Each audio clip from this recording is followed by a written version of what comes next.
Conforme se va recuperando lo que hemos dado en llamar normalidad, van aumentando también los anuncios. Quiere decir que se van desarrollando actividades que durante mucho tiempo hemos estado muy limitados. Pues que el testimonio pueda brillar en todo momento aquí en este lugar. Esta mañana ya he aludido al día de hoy. El día de hoy, que en muchos lugares es festivo. Bueno, hoy es domingo, pero cuando el 31 de octubre no cae en domingo, en muchos lugares es festivo. Yo me acuerdo cuando yo trabajaba en la fábrica que teníamos contacto con fábricas de Alemania por un producto que se fabricaba, y alguien estaba llamando un 31 de octubre, no me cogen el teléfono. Finalmente cogió el teléfono alguien que era el portero y le dijo a esta persona, que sí sabía alemán, por eso llamaba a esta persona, dijo: no, hoy no hay nadie, yo soy el portero, hoy es fiesta. Vemos que aquí muchas veces este día pasa desapercibido. Alguna vez hace alguna mención en los medios públicos, pero muy poco. Pues este domingo recordamos una vez más la fiesta de la Reforma, ese movimiento del Espíritu en el siglo XVI que dio nacimiento a lo que se conoce como protestantismo.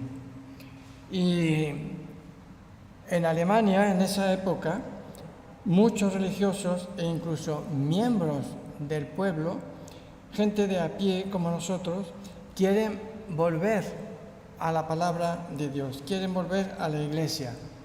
¿Debido a qué? Debido a que la Iglesia Católica Romana había añadido muchos dogmas a la palabra de Dios.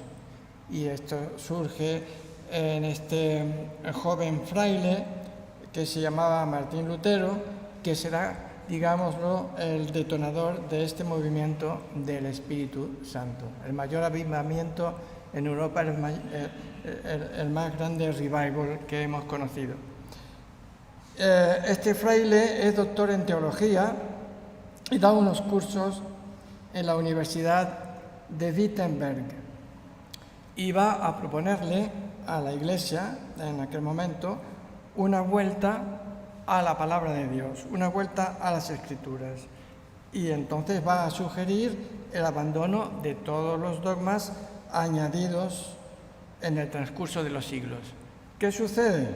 Que la Iglesia rehúsa de plano hacer estos cambios. Y entonces sabemos esta fecha, el 31 de octubre de 1517, Lutero coloca en la puerta de la iglesia del castillo de Wittenberg sus famosas 95 tesis en las que refuta, entre otras cosas, como sabemos, el papado. Y ahí se va a producir ya la ruptura. Y así empezará la iglesia protestante. Vamos a leer, queridos hermanos, en Mateo 15, 1 al 9. Mateo 15, 1 al 9. Entonces se acercaron a Jesús ciertos escribas y fariseos de Jerusalén, diciendo: ¿por qué tus discípulos quebrantan la tradición de los ancianos? Porque no se lavan las manos cuando comen pan. Respondiendo él les dijo: ¿por qué también vosotros quebrantáis el mandamiento de Dios por vuestra tradición?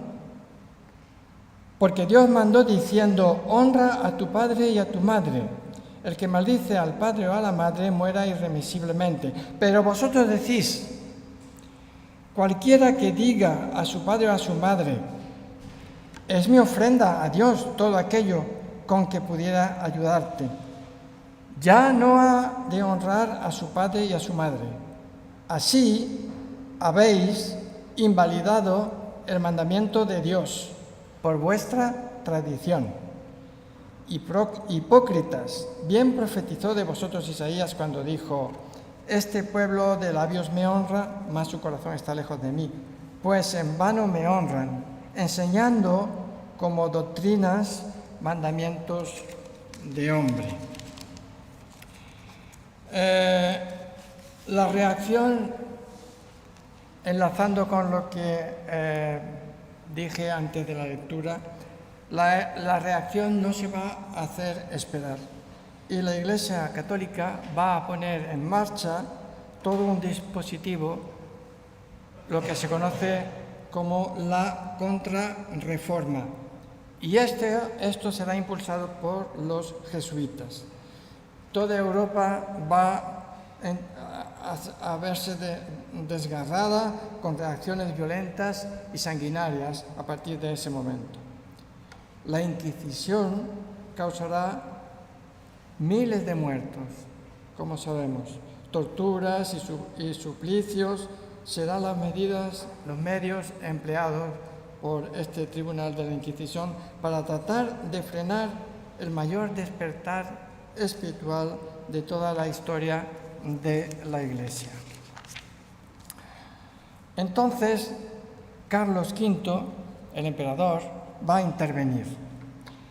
Va a intervenir convocando en la dieta de Spira, en 1529, va a convocar a los príncipes alemanes, los príncipes cristianos, para que firmen un decreto donde se prohíba terminantemente fomentar las ideas de la Reforma y donde a ningún católico se le hable por nada de todo este movimiento. Pero ¿qué ocurre? Los príncipes alemanes dan una respuesta. Esta escena queda muy bien plasmada en la película que en principio está programada proyectar en la sobremesa, sobre Lutero. Abro las comillas para leer la respuesta de los príncipes alemanes. No daremos nuestro consentimiento ni nuestra adhesión de manera alguna al propuesto decreto en todo aquello que sea contrario a Dios, a su santa palabra, a los derechos de nuestra conciencia y a la salvación de nuestras almas. Estamos resueltos por la gracia divina a mantener la predicación pura y exclusiva de la palabra de Dios sola, tal como la contienen los libros bíblicos del Antiguo y Nuevo Testamento, sin alteraciones de ninguna especie. Su protesta, la protesta de estos príncipes cristianos, estos príncipes alemanes, le dio a la Iglesia reformada el nombre de protestantes. Bien, vemos que miles de personas en Europa se convierten y se vuelven a las enseñanzas de la palabra de Dios. Este movimiento hará que se impriman miles de Biblias y van a imprimir miles de Biblias por Gutenberg y otros más editores, hasta nuestra Biblia conocida como la Biblia del Oso, que llega hasta nuestros días y que es la más utilizada en el mundo hispánico.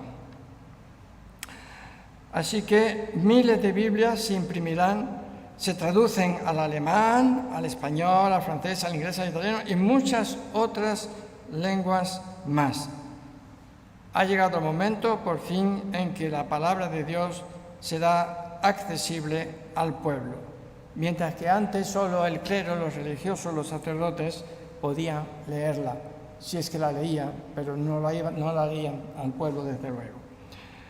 Y bajo la violencia y la represión, miles y miles de personas, cristianos, abandonarán sus países de origen para escapar de esta persecución tan tremenda, para escapar de la tortura y de la muerte. y van a instalarse en Estados Unidos, especialmente, hemos hecho un poco alusión esta mañana, en Nueva York, que fue una ciudad fundada por holandeses y valones, son los francófonos de Bélgica, son los valones. Y esto debido a esa persecución tan tremenda que se produjo en ese momento. Otros se refugiarán en Suiza, en Suecia, en Inglaterra, para escapar de la muerte. Y vemos también que Casiodoro de Reina, que primero estuvo en Londres en 2 ocasiones, allí estaban seguros en un tiempo, pero la Inquisición siguió persiguiéndolo y entonces pues lo acusaron de algo que finalmente él pudo volver para defenderse y demostrar que era inocente.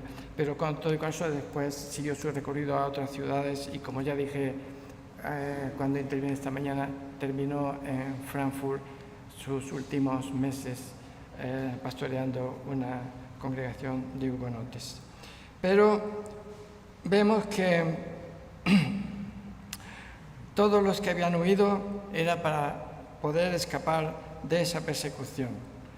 Y en España la Inquisición durará un periodo más largo, durará 2 siglos, pero a pesar de todo, nada podrá detener este movimiento del espíritu. Pero quizá por eso la trayectoria del protestantismo español está marcada históricamente con hierro incandescente.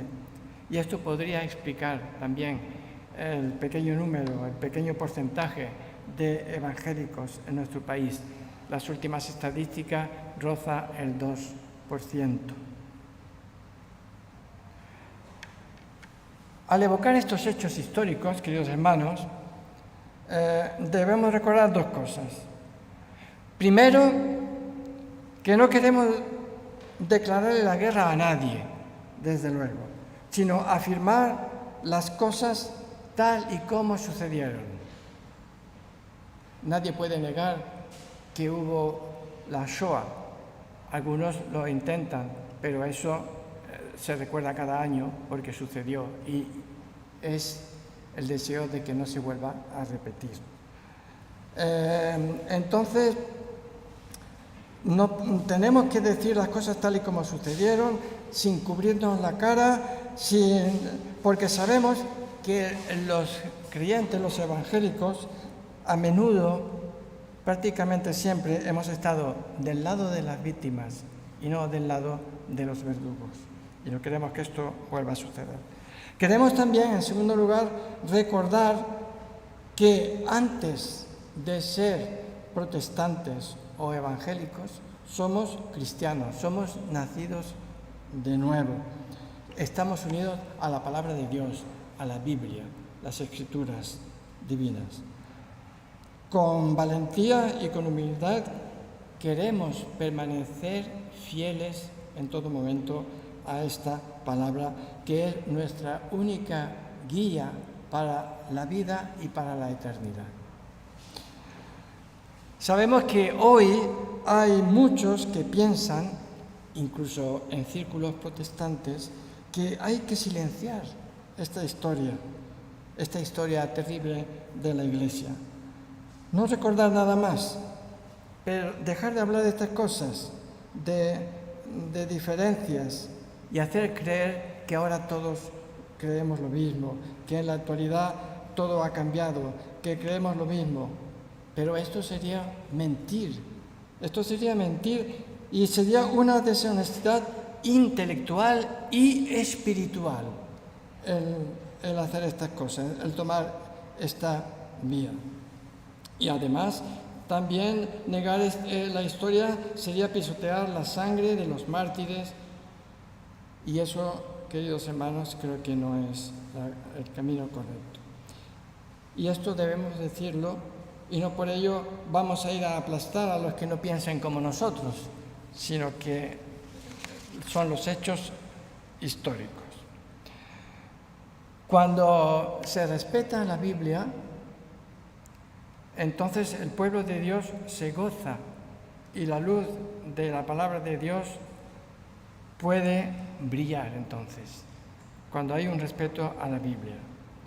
Sabemos, y esto es sabido de todos, ¿no?, que la Iglesia Católica no ha cambiado nada. No ha cambiado ninguno de sus dogmas en el momento de la Reforma. Es más, después ha ido añadiendo otros dogmas tan heréticos, si caben, o más que los anteriores. Entonces, por ejemplo, ¿qué no creemos nosotros? Porque cuando nuestros convecinos, la sociedad nos hace preguntas, dice, sí, los protestantes son los que no creen en la Virgen. Ya está, eso es todo lo que saben decir. Pues nosotros no creemos en el purgatorio, no creemos en la infalibilidad del Papa, no creemos en la Inmaculada Concepción de María sin pecado, ni en la Asunción de María. Además, esto fue Pío XII que proclamó este dogma el 1 de noviembre de 1950, mucho después de la Reforma. Además, se recoge en ese concilio por una diferencia de un voto solo de los obispos que votaron por un voto, y además recogen y dicen, aunque no hay evidencia bíblica, según la tradición, y así lo aprobaron. Vemos pues una relación ya con lo que estoy diciendo y el texto que leímos de que habéis invalidado con vuestras tradiciones la palabra de Dios. Y por supuesto la virginidad perpetua de María. No oramos por los muertos, evidentemente. No creemos en el bautismo de infantes para quitarles el pecado original. ¿Por qué? Porque la Biblia no enseña nada de eso. Y ahora, queridos hermanos, volvamos al texto que hemos leído en Mateo. Y el resto pienso dedicarlo al estudio de este texto. De Mateo 15. A la pregunta de Jesús. La pregunta de Jesús. ¿Por qué también vosotros quebrantáis el mandamiento de Dios por vuestra tradición? Jesús hizo esta pregunta hace más de 2000 años a los fariseos, que eran los religiosos, los que tenían los textos sagrados y los cambiaba en provecho de todo lo que no procedía de Dios. ¿Por qué? Haremos preguntas. ¿Por qué? ¿No es suficiente la palabra de Dios? ¿Os creéis más sabios que Él? ¿Habéis encontrado errores en la Biblia? ¿Habéis encontrado errores en la palabra de Dios? ¿Os creéis por encima más sabio que Dios? ¿La palabra de un hombre tiene tanto peso o más peso que la palabra de Dios? ¿Os sentís más capacitados que Dios? En fin, Jesús expresa su asombro frente a la osadía y, si me permitís un lenguaje coloquial, a la cara tan impresionante de estos fariseos haciendo este planteamiento al Señor. De estos hombres se atreven a añadir a la palabra de Dios. Estos hombres se atreven a añadir a la palabra de Dios. El pasaje que hemos leído, Jesús aborda el mayor de los peligros. Y el mayor de los peligros que amenaza a los cristianos y a la Iglesia. Y ese peligro es de tema muy importante. El peligro de modificar la palabra de Dios, adaptarla para sus pensamientos. Jesús toma también el tema capital de la inspiración de la Escritura. Fijaros bien, tenemos asimismo en este texto que hemos leído el punto de vista de Jesús sobre la Escritura. Cuando nos habla de los mandamientos, ¿qué dice? No dice los mandamientos de Moisés, dice los mandamientos de Dios. Habéis invalidado los mandamientos de Dios. Así que vemos claramente cómo el Señor trata las Escrituras. Para Jesús el Antiguo Testamento, en este caso, hablando con los fariseos, es la palabra de Dios. Y los apóstoles, a su vez, retomarán la misma enseñanza al decir como Pedro en 2 Pedro 1:21. Porque nunca la profecía, es decir, el mensaje de Dios, la retransmisión de la palabra, fue traída por voluntad humana, sino que los santos hombres de Dios hablaron, siendo inspirados por el Espíritu Santo. La palabra de Dios sola es fiable. Es por eso que nuestra concepción de las Escrituras debe ser exactamente como la del Señor Jesús, la que el Señor Jesús tenía de ella. Esa es también la percepción que nosotros debemos tener. En este pasaje Jesús opone la palabra de Dios a la palabra de los hombres, la palabra divina a la tradición de los hombres. Dice el versículo 6 del capítulo 15, habéis invalidado el mandamiento de Dios por vuestra tradición. Habéis invalidado el mandamiento de Dios por vuestra tradición. Es cierto que nosotros, se podría decir en cierto modo, que tenemos tradiciones. No me gusta que nos llamen tradicionalistas, pero podemos caer en tradiciones. Pero, por ejemplo, son cosas que no van a invalidar en ningún momento en las Escrituras. No son cosas que van en ningún momento a ir en contra de la palabra de Dios. Por ejemplo, cuando cantamos un himno del himnario, algunos piensan que es una tradición, son muy tradicionales, cantan himnos del himnario. Bueno, ¿eso invalida la palabra de Dios? O, por ejemplo, cuando tenemos un culto a las 11. De hecho, creo que nos anunció si iba a proponer si se volvía a las 11, ¿no, Mario? Pues ya lo hago yo ahora. Es una tradición. ¿Afecta algo a la palabra de Dios? Repartimos la comunión antes del ministerio de la palabra de Dios. ¿Eso contrarresta algo de la palabra de Dios? En fin, son tradiciones, pero nunca tradiciones que invaliden la palabra de Dios. Tenemos nuestra fiesta de Navidad el 25, bueno, ahora ya la hacemos el fin de semana antes del 25, pero muchos años era el 25. Eso tampoco contradice la palabra de Dios. Recordamos la venida del Mesías, el nacimiento del Salvador. Tenemos, tradiciones que no anulan para nada la palabra de Dios. Para denunciar este pecado, grandes siervos de Dios como Lutero, Calvino, Juan de Valdés, posiblemente el primer iniciador de los reformadores de España, que huyendo recaló en Nápoles, donde estableció las congregaciones que perduran hasta nuestros días, la obra evangélica de Valdés en Italia. Pero todos estos reformadores, Jan Hus en Bohemia, Chequia actualmente, esa iglesia que los reformadores combatían, queridos hermanos, y esto es muy importante que lo tengamos en cuenta, sigue estando ahí. La iglesia que los reformadores combatían sigue estando ahí. Y se han seguido añadiendo dogmas, anulando más que nunca la palabra de Dios. No tenemos la intención de enfrentarnos, ni de chocar, ni de herir, sino de colocarnos todos unidos ante la sola palabra de Dios.